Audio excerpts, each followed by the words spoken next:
For 3 days, rains of biblical proportions fell over central Texas.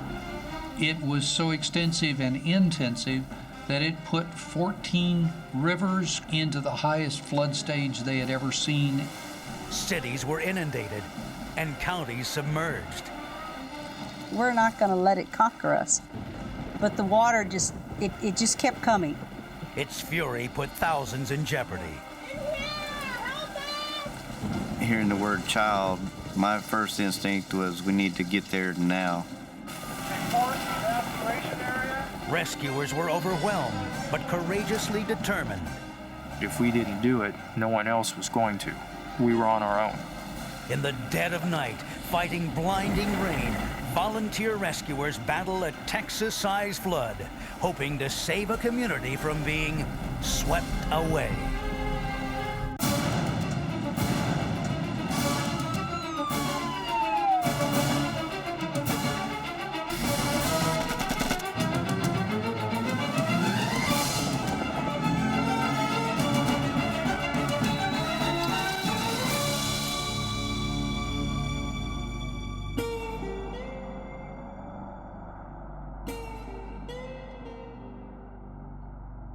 The weather in central Texas the fall of '98 had been pretty typical, hot and dry. But on Wednesday, October 14th, Larry Eblin at the National Weather Service in San Antonio was seeing a disturbing change in the forecast. We noticed that the computer models were indicating a rain event beginning to develop. There was a dying Mexican hurricane off the Mexican coast in the Pacific named Madeline, and a second dying Mexican hurricane named Lester. So these two hurricanes were causing a great, huge amount of mid and upper level moisture to be swept up over Texas. Central Texas is one of the prime and most dangerous flash flood areas in the United States. By Saturday afternoon, newscasters in San Antonio were warning of flooding throughout the region. Dad, you need to come look at this. What you got? Although Wilson County was 30 miles away, Edwin Baker, assistant fire chief of the small town of Stockdale, was worried. The rain had already started coming down hard. I started realizing that there was a lot more going on than what I was seeing just on the TV. And I told my son to start calling out people to find out who was available to help if there was a flooding problem in our county. This is bad. I started getting concerned about the north side of Lavernia where the Cibolo River enters our county. It is flat, prone for flooding. The Cibolo north of Lavernia has two crossings and both are at water's level. Baker headed a newly formed emergency rescue team that specialized in flood rescue. His team consisted of volunteers from the 10 fire stations in Wilson County.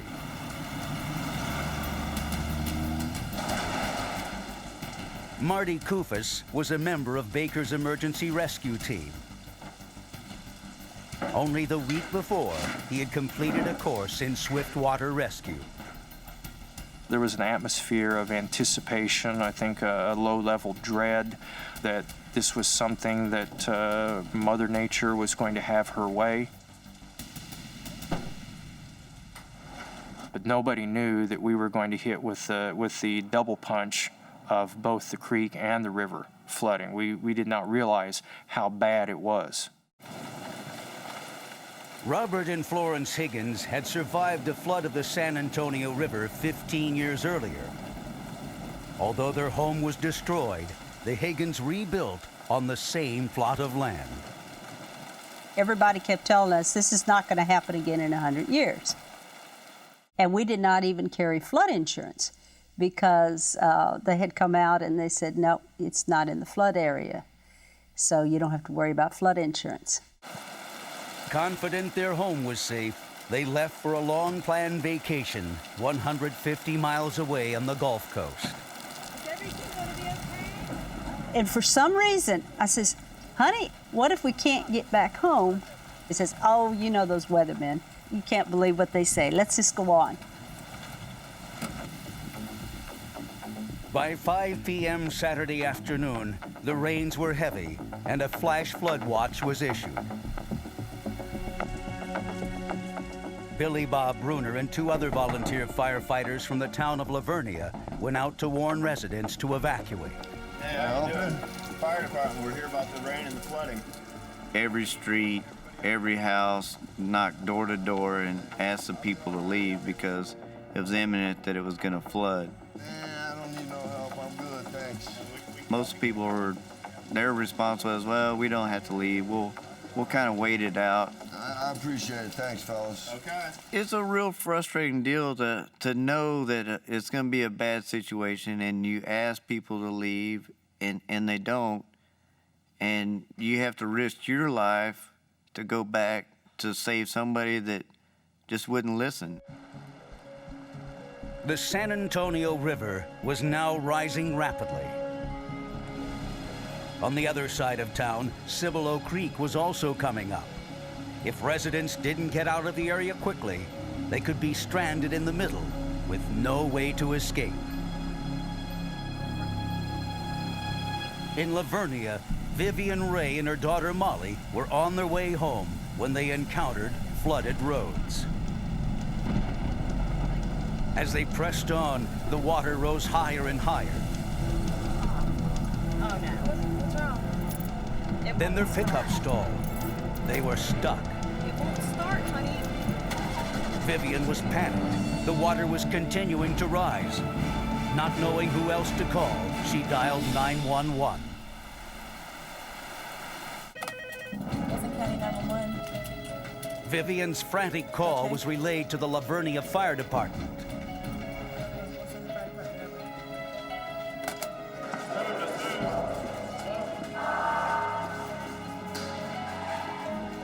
During the middle of the evacuation, we had a call for a woman and child trapped in a vehicle down one of the county roads. Hearing the word child, my first instinct was we need to get there now. The town of Lavernia had recently obtained a 5-ton high-axle military surplus truck. It could pass through waist-high water and seemed adequate for any flood. The truck was nicknamed Calm.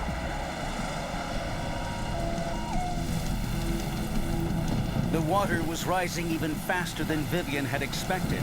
Although she knew help was on the way, she decided they had to get out of the truck before it was swept away.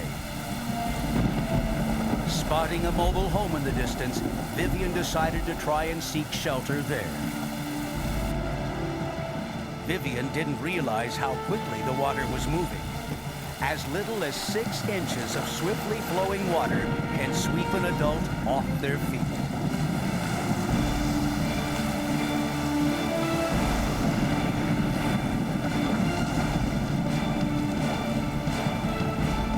Together, they waded through the water to get to the home.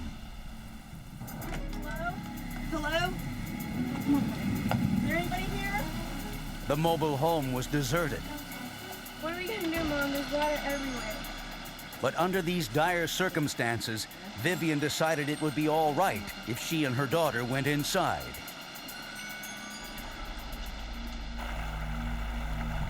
The Cibolo Creek had already risen to record levels. It was now 30 feet deep in places and still rising. The force of the floodwaters was already strong enough to overturn trucks. Bob Bruner's earlier concerns were turning into real fear. This was already one of the biggest floods Central Texas had ever experienced. And we came to our first bridge, and the water was beginning to go over the bridge when we first crossed it. And within 100 yards of passing over the bridge, the water was all the way up to the front bumper, which is about 4 feet off the ground. And the further we went, the further water came up. Visibility was so poor that Bruner needed extra help trying to navigate roads he couldn't see. he had firefighters on top of the truck, shining flashlights as headlights to guide them through the flood. When we first saw the truck that we were called out to, we had been about 1.25 miles to 1.5 miles down the dirt road.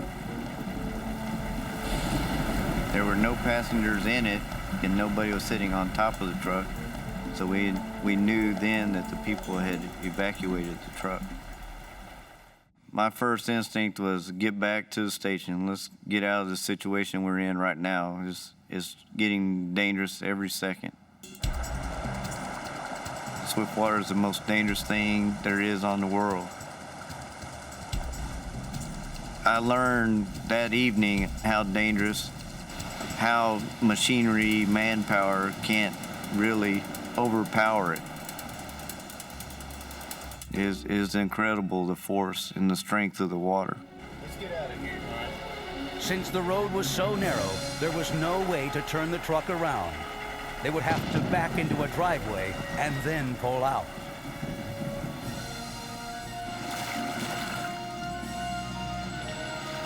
Molly, I found Coach. In the mobile home, Molly caught a glimpse of the rescue truck's red light in the window. Mom! Look, there's a fight.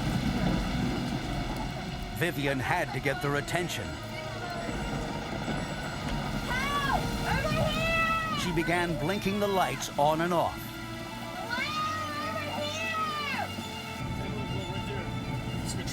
And in the distance, we noticed the lights on a mobile home flashing. The front door was open, and there was a female flashing the porch light, screaming to us to come help her.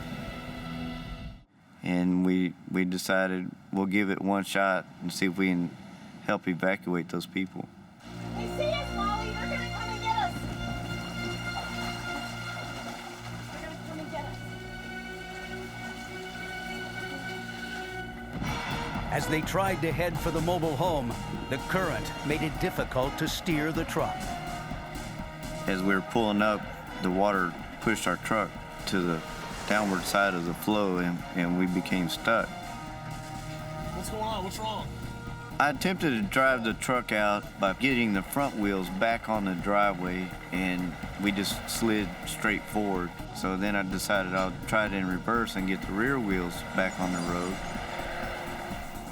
After each attempt, we started leaning more and more.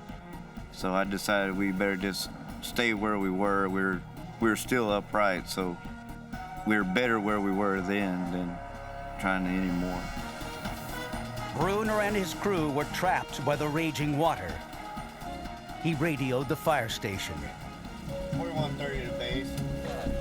When I called the chief and told him I was stuck, he immediately said, well, I'll send additional personnel to come out. My response to him was, do not send anybody, because the waters were too swift, too high, and if he sent anybody else, they'd be in the same situation. Bruner knew the only option they had was to sit and wait. Can't move anyone at all. But he hadn't forgotten the people trapped in the mobile home. At this point, there wasn't much he could do to help them.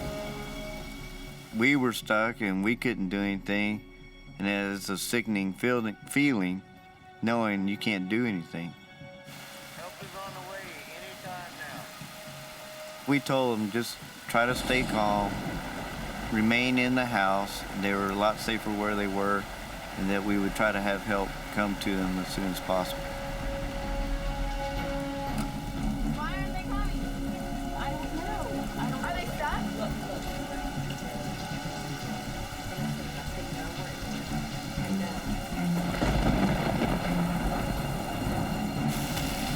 Unit 34. There. Back at the Lavernia station, dispatchers radioed for help. Rescuing the stranded truck and the mother and child in the mobile home had to be priority one. I need to get something over here. The rain was pouring down at a rate of 2 inches per hour, and they knew it was only a matter of time before the rising water would cover everything. Torrential rains had been pouring over the hill country of central Texas for hours, causing disastrous flooding. The Guadalupe River, normally 150 feet wide, now spanned 2 miles. When a report came in of a woman and child stranded in a vehicle, the Lavernia Volunteer Fire Department went to the rescue in a modified military surplus truck. What's going on? What's wrong? They became stuck and now needed rescue themselves. Any units out there? Volunteer firefighters at their station called the National Guard, trying to convince them to send a Black Hawk helicopter out to find their truck. But every rescue helicopter was in use. I need to get something over here. At the National Weather Service, Larry Eblin was tracking the storm. The rain was intense. It was a tropical kind of a rain that at times was 2 to 3 to even maybe as much as 4 inches in an hour. Our concern was that, as so often happens in central Texas, instead of staying out of the deep water, people were continuing to drive, continuing to travel, and putting themselves in a great deal of danger. Edwin Baker, head of the relatively new emergency rescue team in Wilson County, heard the Lavernia dispatcher's calls for assistance. It's around midnight about this time, and it was dark, it was lightning, it was raining off and on. No one else would come help assist in the rescue of these firemen. Although the team was unproven, they told the dispatcher they would help. At that point, I think all of us realized that things had gotten extreme pretty quickly. We did not think that we would be rescuing would-be rescuers. Lavernia firefighter Billy Bob Bruner knew help would eventually come. But as the temperatures began to drop into the low 50s, he worried how long the men would be able to sit, exposed to the elements. I was getting real concerned about the men I had on the truck. The guys were soaking wet, they were scared, and I had a couple guys getting close to hypothermia, and there was not much we could do but stand out in the rain. Vivian and Molly Ray, the mother and daughter that the Lavernia firefighters had set out to rescue, were trying to keep dry. Vivian was getting concerned. Her daughter was starting to shake from being cold and wet.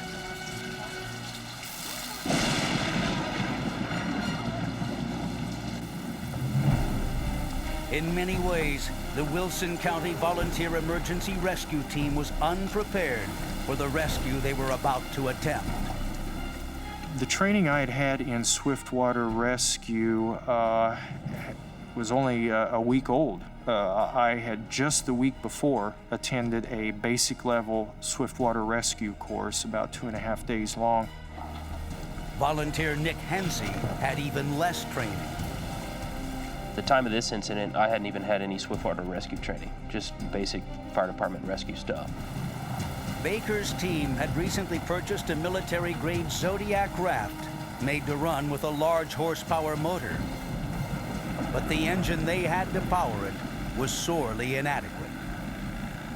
We didn't have the money to go out and buy a nice new 25 or 40 horsepower motor. We had borrowed a 15 horse motor. And this little motor just was not able to, by itself, to overcome the cross current. So the 4 of us crewmen had to put oars in the water. We had to paddle furiously for about 100 yards just to get to a calm spot among some trees. By late evening, the storm and the resulting flash flooding throughout central Texas was now national news. It had become the worst flood storm in the history of the state, surpassing the Great Flood of '73. I think the scariest thing was the fact that it was so widespread, so extensive, and also so intensive at the same time, that we were receiving feet of rain, not just inches of rain as you do in so many events. Robert and Florence Higgins were at their vacation home on the Gulf Coast when they got a call from a neighbor in Sutherland Springs. And he said, Robert, he says, I'm gonna move your tractors and your equipment. The water's coming and it's going to come right like 73. The Higgins had lost a home in the 73 flood. They couldn't stand the thought that it could happen a second time. Let's get out of here. When we left, we did not think it was going to flood, so we had not left it anywhere ready for flooding. As the storm was going towards the coast, we were heading right into it.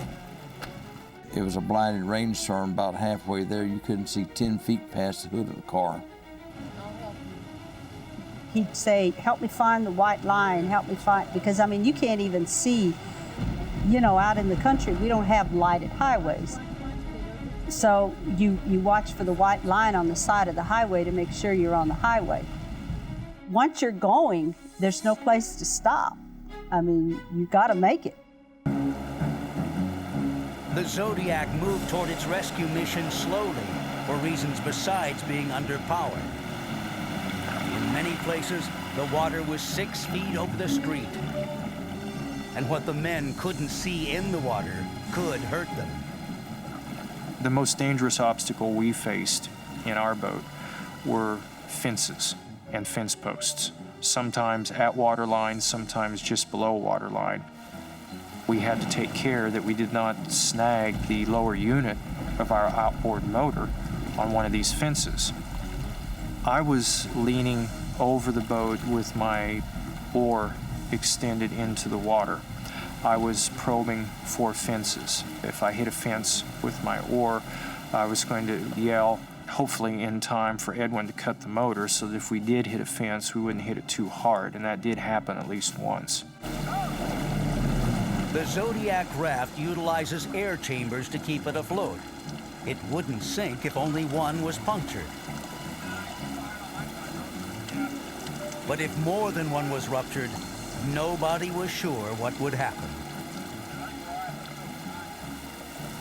They had been searching for the stranded truck for over an hour. As we got into it, we realized that we had to travel a greater distance than we thought. We didn't realize that they were that far out, a mile or more from dry land. We all immediately recognized that although we had been training for this, that here it was, and it wasn't playing out quite the way we had anticipated. We also knew that if we didn't do it, no one else was going to. You know, we were on our own. After a grueling 4-hour drive, Robert and Florence Higgins made it home. All of their neighbors had evacuated the area hours ago. And it was still dark when we drove up. The house was there and everything looked the same right around the house at that time. So we just went in and we says, all right, let's start getting ready.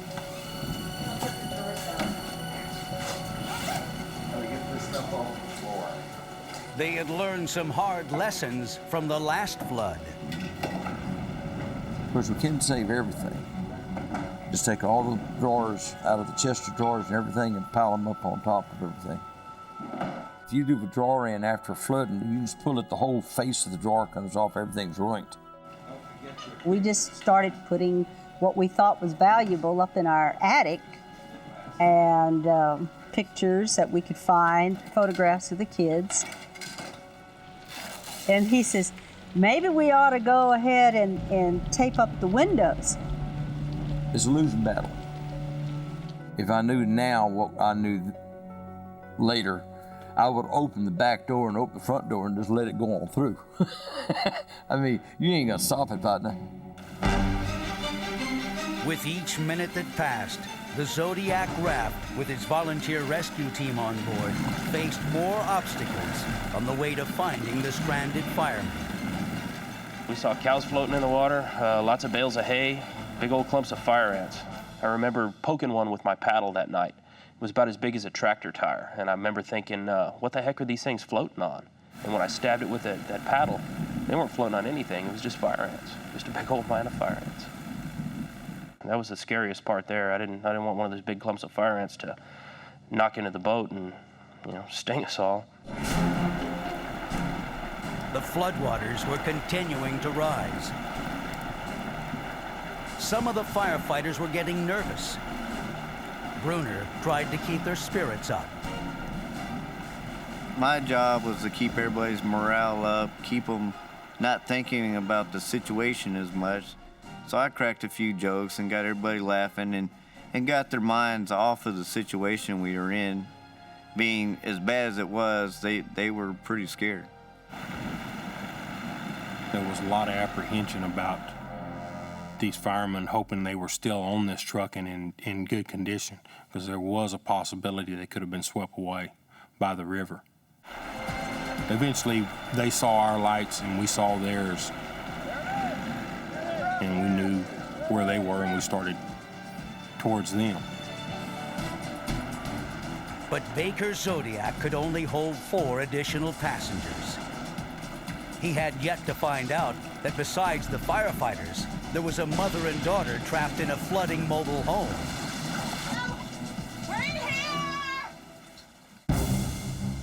In Wilson County, Texas, over 15 inches of rain had fallen in 6 hours, causing dangerous flash flooding throughout the region. In the blinding rain and dead of night, an emergency rescue team comprised of volunteers was making their way to a group of stranded firefighters. After over an hour's journey, Baker and his team found Bob Bruner's truck. But now they faced a new challenge. Started talking with the firefighters on Kong, who told us that there were at least 2 people in this mobile home over there, and that we needed to get them also. We looked over and we could see what appeared to be a woman standing there. So we knew that we had more customers that night.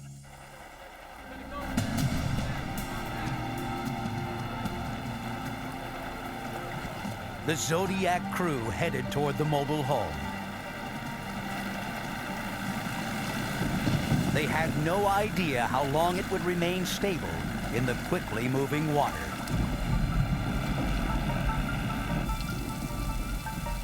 In Sutherland Springs, Robert and Florence Higgins were finally realizing the magnitude of the storm. When we looked out, that water was just filling the fields. We have about a mile of fields between our house and the river. The field looked just like it did back in '73. And then it just slowly started coming into the house. And then I actually ran and got a bucket with a mop, thinking I'm going to mop this up because this water is not going to overtake me. I'm going to stop this water. We're fighting this water. We're not going to let it conquer us. But the water just, it just kept coming. It just kept coming. And then they lost power. We says, we better get out of here now.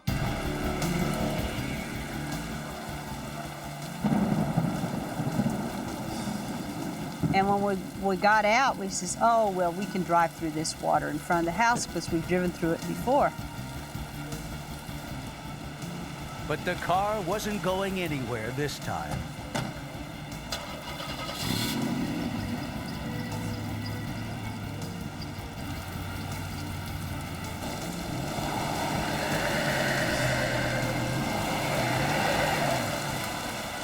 Let's just get out of here and go back in that house.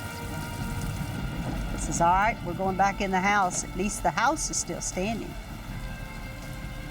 I mean, you're an island, okay? We're gonna go back. That's the only thing you can go back to. The Higgins knew they needed help. They decided to call their son Pat, a local volunteer fire chief. But the phone was dead. Now they would have to wait out the storm and hope their home would protect them. By the time the rescuers reached the mobile home, it had shifted off its foundation. Water was now pouring in through the tilted doorway. The rescuers could not see the mother and daughter. Step back from the house a little bit. I'm gonna take somebody in there with you. Baker told Kufus he was going to have to go in and get them out. I got out. I was the only person in the boat crew who was fitted to swim. I was the only one who was wearing a wetsuit. And so I got out, went in. Y'all okay?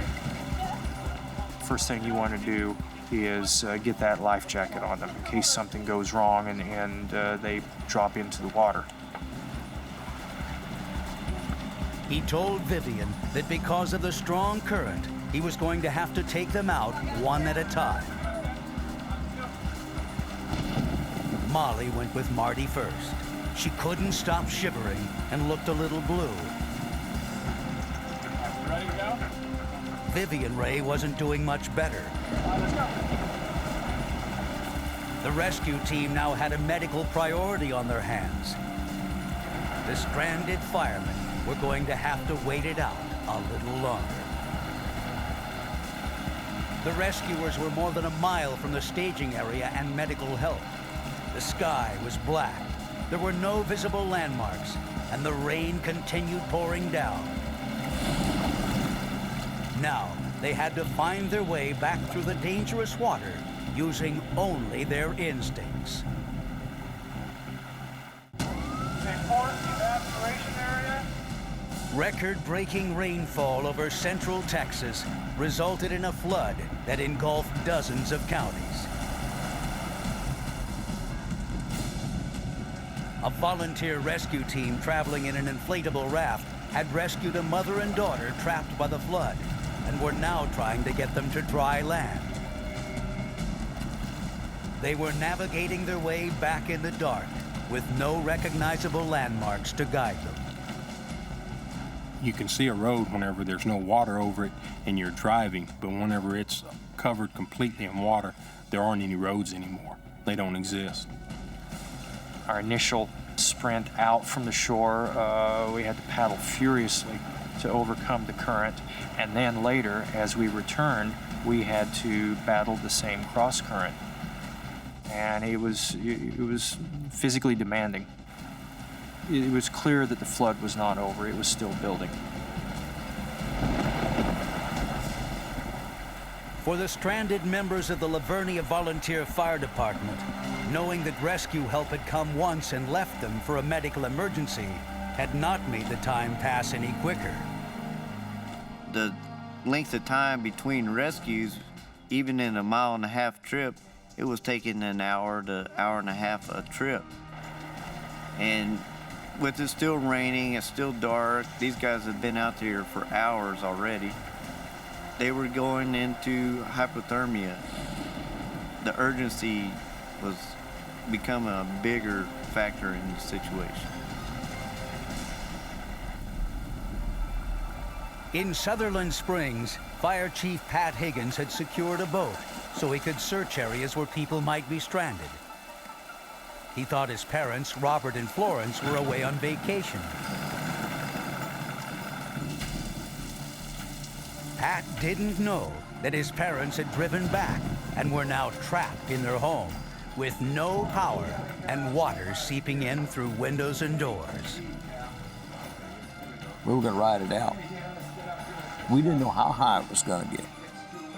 But if it got high and we started flooding in the attic, I was getting ready to get up on the peak of the roof.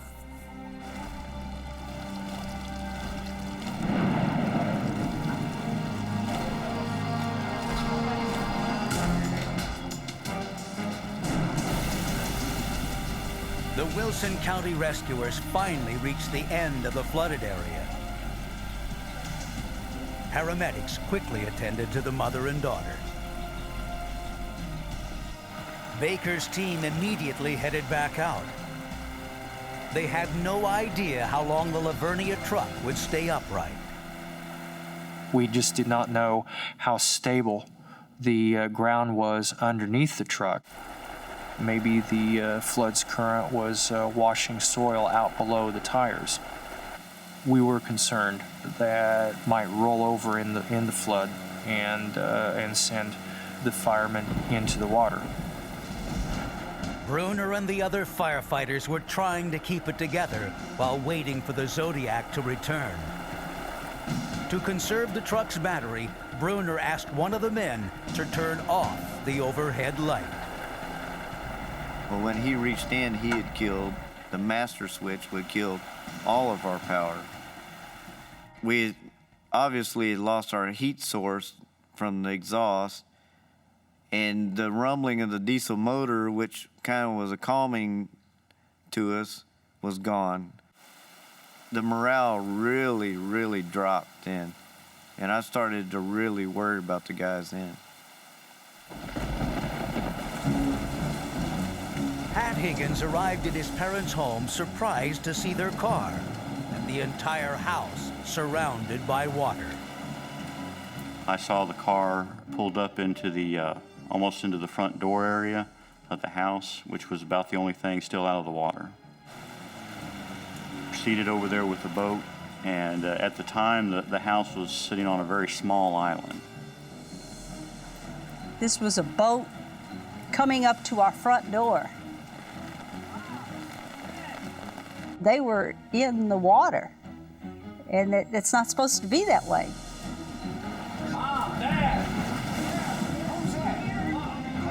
Pat was glad to see his parents alive, but knew he needed to get them to safety as quickly as possible. Wait right here. I'm gonna get some life jacket. Wait right here. For the second time in their lives, they were forced to leave everything they owned behind. The water has beat us again,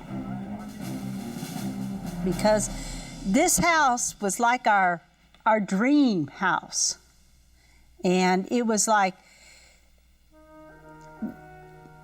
here, our dream.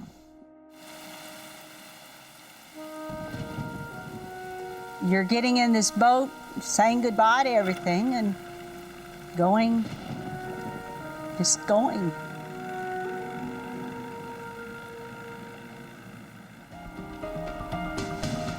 Almost 2 hours later, Edwin Baker's team found the Lavernia truck for the second time. Once again, he faced a critical decision. He could only take 4 of the 6 men on the truck onto his Zodiac. Our paramedic on board decided who was going to take the boat ride first based on their age and their condition. They were shivering and dripping out there. Some of them were getting pretty shaken up, too. We knew we needed to get these people back to shore as soon as possible, because we didn't know if the floodwaters were going to continue rising and at what rate they were going to do so.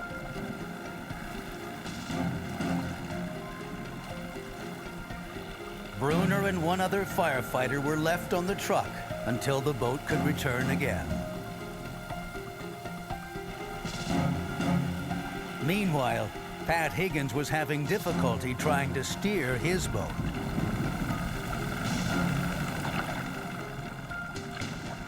The water was a little bit swifter coming towards the actual main channel of the Cibolo, and the boat got pushed up on a fence post. The boat had water underneath the floorboards. And I said, we're sitting on these dadgum fence posts, and if the pressure gets any greater, if one of those fence posts punches a hole in the bottom of that boat, well, the boat may sink. My wife can't swim, and I don't know if I can swim in that kind of water. Pat Higgins knew he needed some serious help. The flood had proven just too powerful to maneuver through. When he got on the radio, he knew their only hope was also the most dangerous. a helicopter rescue. Torrential rains had caused massive flooding in dozens of central Texas counties. Though they thought they would be safe in their home, Florence and Robert Higgins were lucky to have been rescued by their son, Pat. But now, they faced another life-threatening peril. Soon after they took off in Pat's boat, it became snagged on a submerged fence post. Pat radioed for help, but he knew it could take quite a while. They were in the midst of a horrendous disaster, and there seemed to be no safe way to reach them, except by helicopter. The mood in the boat was not a whole lot of talking. It was starting to get cold. A cold front had come through after that point. Everybody was wet, tired, and nothing to do but wait. I just remember the rain. It continued to rain and rain. And all around us was just water, just coming, rushing by. You never can tell what's going to come down that river and knock you off that fence. Big cypress trees, cottonwood trees has been uprooted by the flood. That's what you got to look out for. Floating debris. And we've seen everything from horses to dogs to a buffalo floating down, various boats from upstream, and anything that float we got to see. By chance, a helicopter from the Texas National Guard was in the area. It was dispatched to rescue the Higgins. Helicopter rescues, even under ideal circumstances, can be dangerous. In floods, the risks are far greater. Aside from the rain and wind gusts, the rotors can kick up loose tree branches and live power lines. We kind of tried to wave, and they says, just stay still. I mean, we were all just like frozen in our places because of the fact that we didn't want to move at all. Because this boat, this is like balanced on the top of this little bitty cedar post. And we knew if we got off of that and we turned over, that was it. The crew used a rescue net shaped like a small trampoline, but lowering it to the right height would be tricky. Keeping a steady altitude was essential. The net had to be lowered close enough so that the rescue victims could climb inside. But if there was too much slack, the entire net and its cargo could be pulled into the current. They told me that I was going to be the first one out on that thing. And I says, I have to crawl on that? And they says, get on it, get on it. I just remember grabbing around the ropes and holding on like this, and I shut my eyes after that. Then I climbed in, they, just like this, picked it up, and away we went.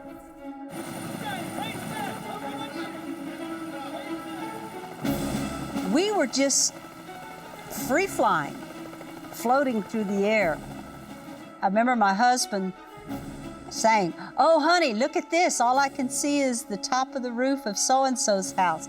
Oh, look at this. All I see is the little tree over here. And I kept my eyes shut. He never landed.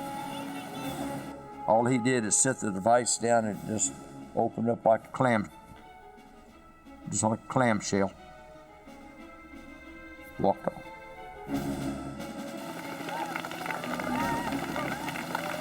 And I remember there were a lot of people around, and everybody was just cheering, kind of like happy that we were there. But why are they worried just about little old us? Everybody else is in the same shape, and probably worse than we were. Now that Pat's boat carried less weight, he was able to free it from the pole and make his way back to dry land. The Wilson County Rescue Team finally returned to the remaining stranded firefighters for the third time. After 8 hours in the rain and wind, they were more than ready to get off that truck.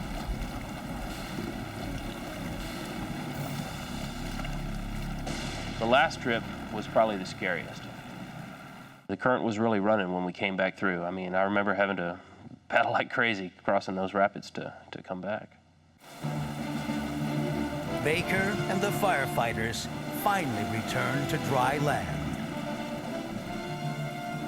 Oh, it was a great feeling once we hit solid ground again. We didn't even care if it was still raining. We hit solid ground and we knew we were safe. They were happy to see Vivian and Molly, the people they were sent to rescue, alive and well. The ERT proved that they could do the almost impossible, a night rescue in pouring down rain in unfamiliar territory. I mean, it was incredible.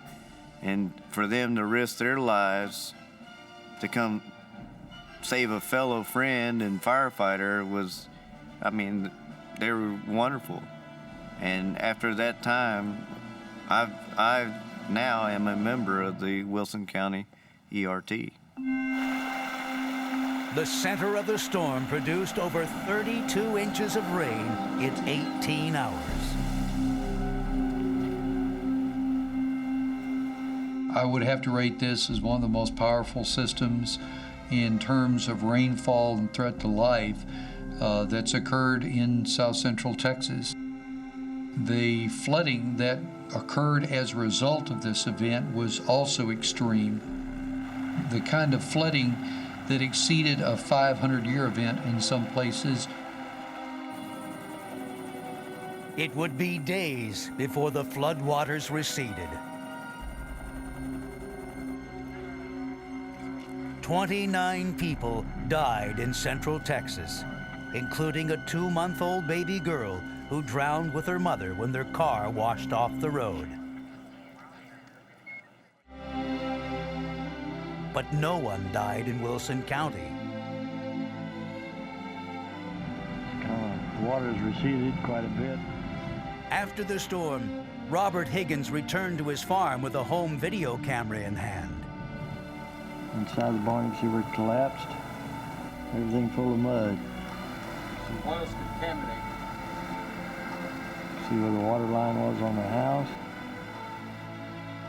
It changed my focus as far as what's important. Forget the house, forget the things. I mean, yes, that house was our dream, but you still, you've got people around you that love you and care for you. We don't need anything else. We've got each other. We'll just start over. And they did. They still live on the same property, but no longer in a house they could call their dream home.